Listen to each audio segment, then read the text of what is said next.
Hello, it's Scott Manley here, and today we're looking at Star Citizen again. It is October 12th, and new updates have been made available. This is an Aurora MR, which you have seen before. This is the Aurora LX, the limited edition luxury version, which was made available. And this is the Legionnaire edition, which is only available for 1 week, apparently.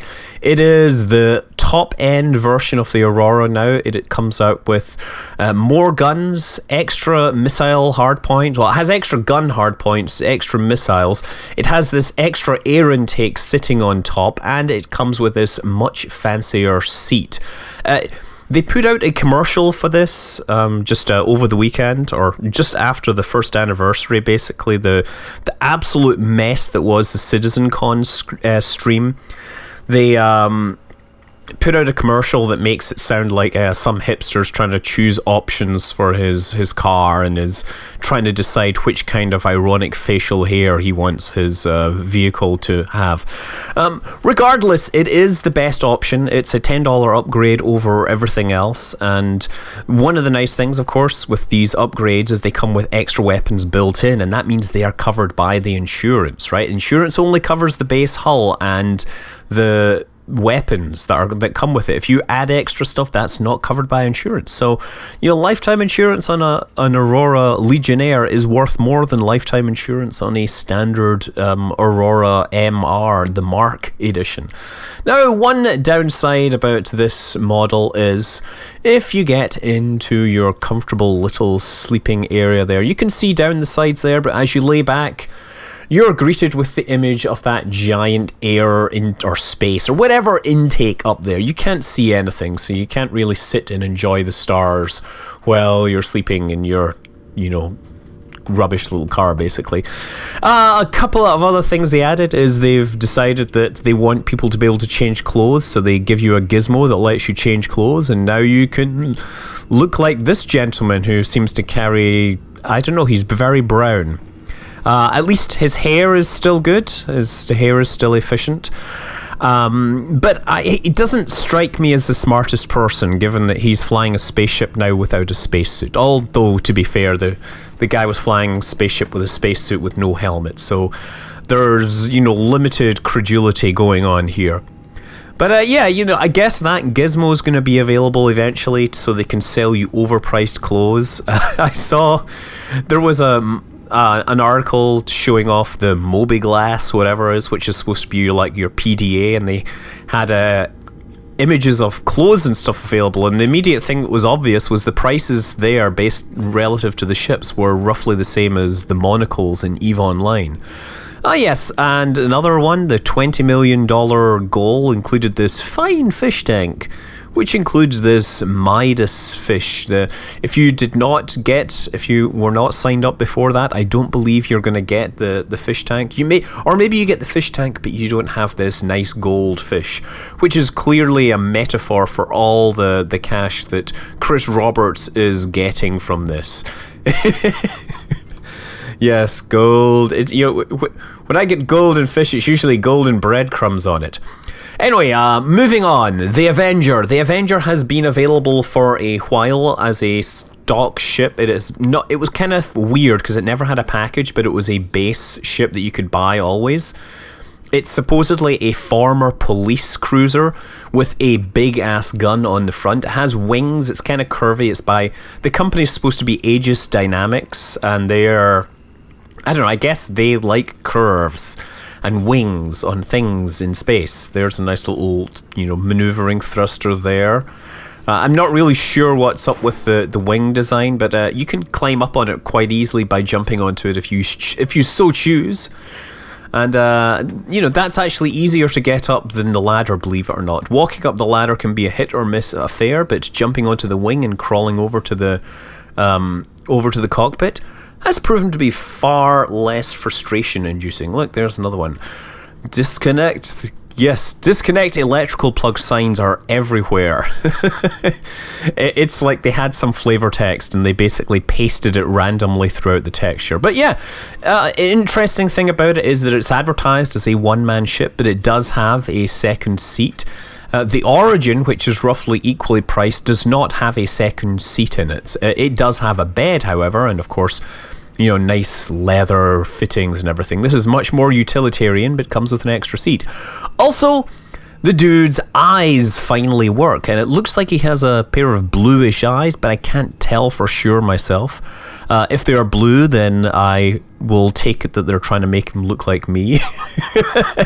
No, seriously, I have blue eyes, but I'm sure it's entirely coincidental. Yes, there we are. I don't get the highest frame rates in this because I'm still looking to upgrade my graphics card. I think I'm waiting for the new generation of Radeon cards, and then I'll buy a top of the line from the old generation. Right now there's been big price cuts, so I'm thinking like a Radeon 7970 will do me well. Yeah, taking another look from this angle, there open up the canopy. Excellent quality glass there, and let's jump down with a giant clang and take a look at that nice fat gun that sits on the front. When you see images of this ship, that's the one thing you see. You see wings and you see this big gun on the front, which looks like it's articulated just a little. So, you know, you'll be able to chase after things and shoot them down, and, you know, they won't be able to turn out of your way because you have awesome articulation in your guns. That appears to be a drop tank, incidentally, since it says disconnect electricity before dropping tank. Now, round the back, they actually have a little cargo area on this. This actually can take more cargo, I believe, than the Aurora or the Origin. It has a whole 10-ton cargo bay, which is interesting for a police cruiser. I'm not sure why they would have such a large cargo bay. Also, not sure why they would have these cables unplugged in the cargo bay. Surely that is some sort of hazard. Like, as you turn around, these things are going to whip around and smash into things and break. Oh yes, look, new old man pose for the avatar to go with crouching for a poo pose, right? I can be an old man, or I can be taking a dump. I'm not sure really which one works best, but the mocap people are no doubt working very hard on this, but they have limited. I'm sure they have limited amount of stuff they can work with. Oh yeah, I've accidentally closed the back door. I can close myself in. Good thing there is a release button from the inside. Yes, so that is the Avenger, and you can now get that as a package if you so desire. Constellation, I think the lighting got changed on this. There was some comments. However, excitement over lighting changes on the interior are somewhat muted because they pretty much seem to have killed all the lighting in this section of the ship. The turrets now work properly without you having to hack the game configuration file, so you can jump into either the top or the bottom turret. And this is what it looks like from down here. You're gonna come up, everything opens up, and there is the turret ready to shoot down whatever comes near, or to raise its guns up and down and be very hard to steer. The thing wants to kind of go back to a neutral position, which I hope doesn't actually happen in the game, because that would really suck. It would make it almost impossible to aim. I mean, let's just point out that the aiming reticule, the aiming hardware, is completely not aligned with the way the guns are actually pointing, so I'm not sure how that's going to work, but as we've pointed out, early days, there's all sorts of things that will be fixed before then. And of course, once we're finished, the thing will stow itself back inside, the armor closes itself back up, and dude goes down. Obviously that armor is really more to protect against, radiation. Moving on, the Freelancer has been fixed again. The rear ramp on the Freelancer had been broken. In fact, it was so broken if you walked into it you could get stuck. But, pardon me, they've gone above and beyond here. They've actually now extended the ramp. There's a little tongue that sticks out now and makes the ramp much more acceptable. So running over to the Grey Cat. Yeah, I never realised there was a passenger seat on this. I mean, I knew there was a passenger seat, but I just thought he would naturally get into the driver's seat. But no, there I go, sitting around like a numpty, waiting for my invisible friend to drive me around. Let's get in the correct side. Clearly the future is not Japanese or British. Everybody's putting the steering wheel on the same side as those pesky Europeans and Americans. But yeah, the ramp is now flat enough and wide enough that you can drive the Grey Cat inside. So yeah, That'll be great, able to stick that in there and then drop it out into space as the equivalent of the P-52, right? You know, so the Constellation can throw out this little fighter to help defend it. This thing will be able to throw out the buggy and have it, you know, spin around in space and crash into them or whatever. Oh yeah, obstacle course! What a great addition. We now have this little obstacle course that lets you drive your Grey Cat around and, you know, try to jump over ramps, jump through hoops, and just basically try to steer this thing, because frankly it doesn't steer particularly well. There we go, let's try hitting this. Oh, missed it completely, and hit giant tons of boxes there. Yes! Physics engine working. Excellent. Let us get out of the way. Okay, let's go try and jump through the hoop. Okay, line ourselves up.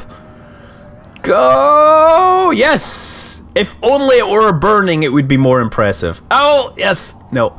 Anyway, while we're here, there was a couple of other things that were put back into the store temporarily. There's the Anvil Gladiator bomber, which is like a, you know, two-man dive bomber kind of thing. And then there's the Aegis Retaliator, which is even bigger than the Constellation. It has like 6 turrets. It is like a space B-25 or whatever, with giant torpedoes for taking down battleships and capital ships and everything. That's only going to be there until like Monday, and then your chances of getting it are, you know, waiting list only. Incidentally, if you're wondering where your fish tank and your clothes are in the deluxe hangar, they are up on the balcony. Just follow the elevators and cast an eye over the amount of money you've spent on internet spaceships, and make a prayer to whatever deity you believe in that Chris Roberts will in fact make good on his promises. But it'll be a couple of years before we know for sure. Until then, I'm Scott Manley. Fly safe.